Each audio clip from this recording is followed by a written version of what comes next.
Hey YouTube, today we got two ranked replays for you of Rw9 and Dark playing against a player that you guys have maybe seen before. If you saw earlier, we had a video of Dark playing this player, but now we're going to watch him play Rw9 as well, and that is Rw9. Rw9 is somebody who I've been seeing in different replays. This is a great cut by Rw9 to start the game.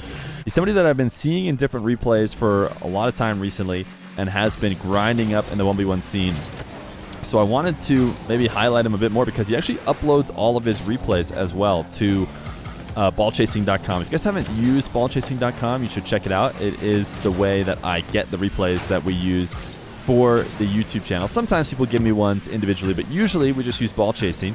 And every once in a while, a top ones player is an absolute gem who always uploads their replays. Now, you might know of a few of them already because you've probably seen a ton of both toxic replays and Ashley replays. So if you guys didn't already know, those two guys upload pretty much all their games. So anytime they're playing ranked, you can go check it out and see those replays on ball chasing. So Rw9 seems to be another one of those new players who is willing to upload all of his ranked games and has been grinding up into the high portions of the leaderboard.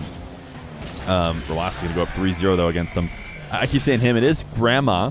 I mean, I say grandma. People were saying it sounded like I was saying grandma. I'm not. I'm saying grandma. That is his name, right? Gramma. So it could be her name. If anybody knows, I think my intel is that it is a he. But if, of course, if you know grandma and it is a she, make sure you let me know so I can get that correct. But anyways, we're going to get into Grandma's gameplay against these two top Middle Eastern players and see how they're stacking up against the best, because we have tons of availability of their gameplay. And I have a feeling we're going to start seeing them in show matches very, very soon. Alongside another player that I'm seeing in a bunch of North American 1v1 replays, which maybe you guys have, which is Tricky. Tricky, I don't know if Tricky uploads his own replays, but I'm seeing him in every lobby of a top North American 1v1er that I'm watching. So I'll be interested to see what the future of Tricky looks like as well. Let me know if you guys know who Tricky plays for, because I was actually asking in the streams and I couldn't find out. I know the case for Rw9. If this is your first video, you didn't maybe catch the previous video as Rw9 gets the demo and gets a second gold. Rw9 is playing alongside Cookser and another player, and so I'm assuming him, I know him and Cookser are Italian. I think maybe the full team is Italian.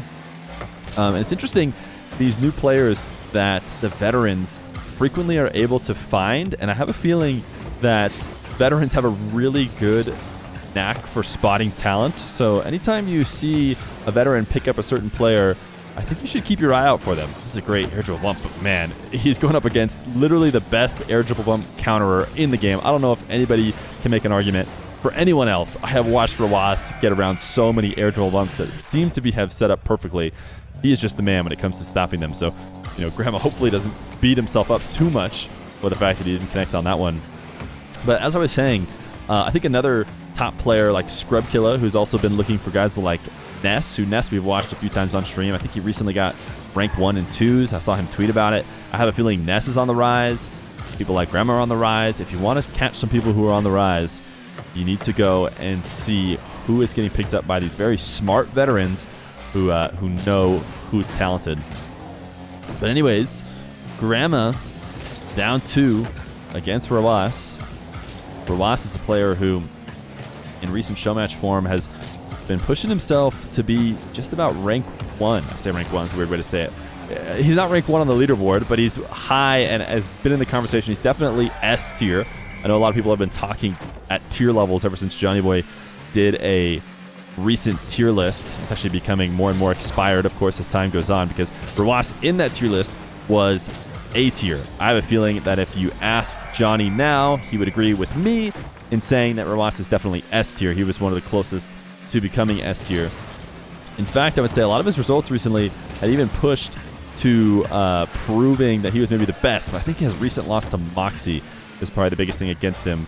Other than that, he has been playing great. It's actually a great interception from Rw9, stealing the ball from Rw9 on the wall to air dribble, and is now up against the talented youngster, which, by the way, I can't believe I've gone this far without mentioning. Rw9, Kaliers, and Natter got picked up. I don't know if you guys saw the news. It actually happened earlier today when I was recording this.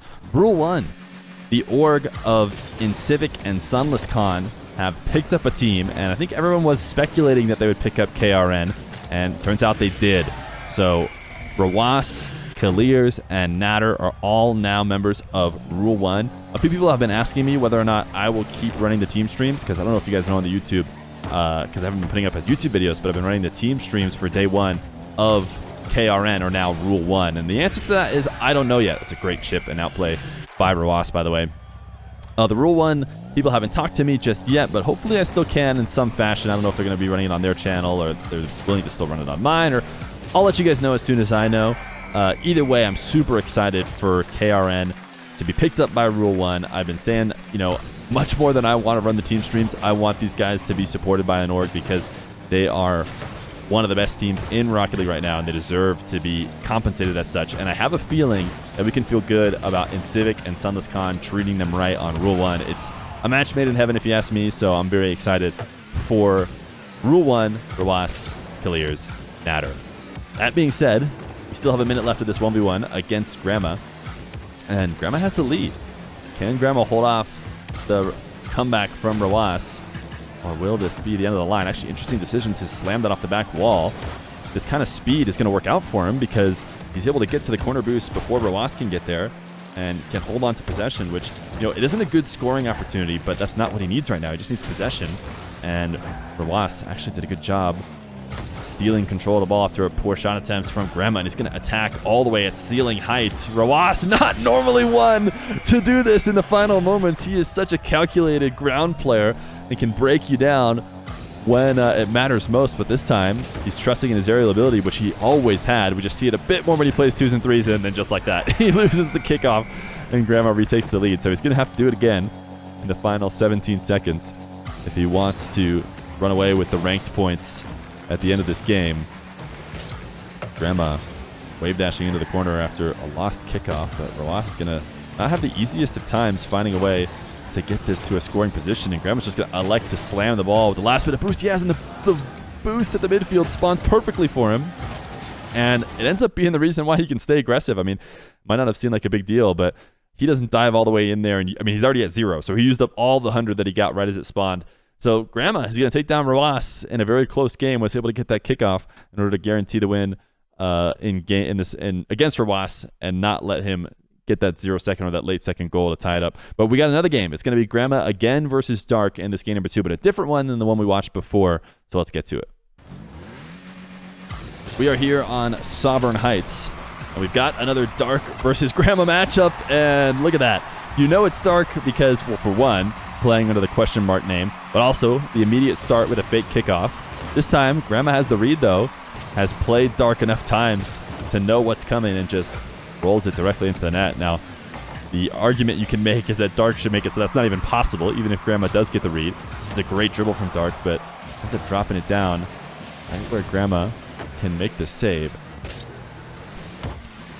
Grandma, not a great first touch. I don't think there's a world in which this is the dribble that you want. When you have a big bounce, a lot of times you want to bring it down to a smaller one or carry it, but what you never want to do is just roll the ball out away from you. Great early challenge from Grandma, who is likely making adjustments to the games they've played against Dark in the past, where Dark is just unstoppable in the air. This is a really dangerous 50 for Grandma. I'm not sure what Grandma was thinking, trying to force that one through as Dark comes to challenge. It's going to be so hard to recover, but he does. Prevents the immediate goal.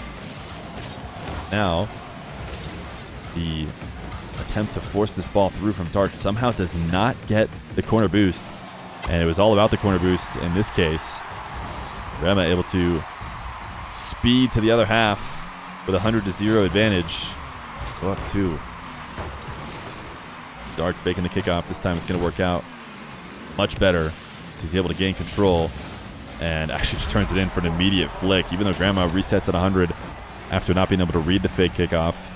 Still wasn't able to reposition and put any pressure on the dribble, so the flick gets a first. Now, standard kickoff from Dark, who is looking to put it top left. You could tell from the start. I mean, you really have no choice but to do what Grandma did. Grandma is just covering the majority of the net, and if he tries to cover that back corner, then he's just going to leave a very, very easy shot. So what he hopes to do is just force a very mechanical play to the top left. And if Dark's able to hit it, then too bad. But also, what you guys just saw, and I didn't get to talk about it because I was talking about the previous play, but we all got to see it, was a straight read of the fake kickoff again, this time a chip directly in net.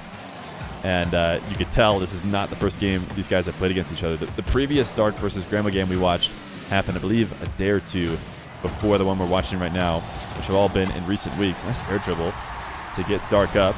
And even though the first attempt doesn't really lead to anything special, he is able to land on the ground and hit himself a fourth. But, man, I tell you what, Dark's fake kickoffs there's something about them that's so extra convincing. Even just watching them as an observer, I always never know that he is faking it until too late.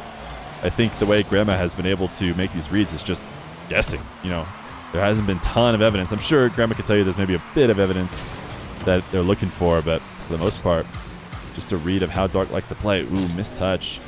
Maybe could have gotten a quick goal if any power could have been found on that trip to the ground. Dark has a massive boost advantage right now, and is just looking to continue to steal hundreds and eventually turn it in for a goal, but he wasn't able to steal the midfield. It respawned only after he drove past, so Grandma does have 100 now. Going to use that 100, challenge the dribble early at the midfield, and this time covering the majority of the net and leaving that top right open works out because Dark not able to get there. He's going to use multiple resets to put it past Grandma. What a shot from Dark for the third goal.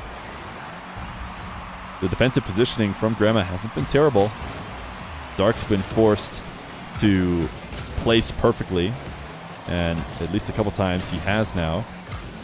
Still the lead for Grandma, who is looking to chase this ball down and hopefully cut it back to net before Dark can make it back after a very greedy boost grab. The fake is what Grandma was going to go for.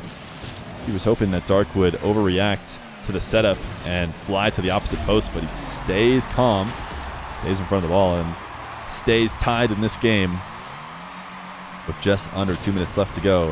Fake kickoff. We watch it this time from Dark's perspective. Just barely able to steal that boost before getting demoed. He does it so consistently. Did not get the best touch, though, on the ground. I think he meant to force that ball much lower, but he touched it late on the side flip, and so the ball is able to bounce high off the backboard. Now an air dribble reset is not set up well into the pogo. Still has the flip, and he's going to use it last second, even though there wasn't really an angle, and that was just greedy from Dark. The setup wasn't great. We talk about that all the time. The first touch from the sidewall should be headed towards net so that you can threaten all the way, and you're not trying to force the ball back on the correct trajectory, because defenders know that you have to do that if you set it up off to the side. And Dark did that, and he threatened as long as he could with his flip, but he needed to just give up and not use it. It's not something he was willing to do. I just have a feeling he's always trying to make those pogos work. Grandma able to escape the pressure of the Dark demo and get a 6-4 lead. Now Grandma kickoff win, wall to air dribble, reset over the top of Dark into the top right. Dark trying to make that challenge off the back wall where they could not quite get the read. I'm doing this with one hand, as you guys know, for the next few days. That's why it's so chunky. But as you can see, Dark pretty much wanted to drive up the back wall and use the inside of the net in order to get the correct angle. He probably would have gone right from the middle of the net and then jumped and challenged, but he has to go up above it. I think it makes his angle just a little bit more awkward, and Grandma is able to play it past. And Dark did not want to play the last minute of this game. It was a forfeit there. Grandma gets the dub with 53 seconds left to go. So a win over Dark and a win over Rw9.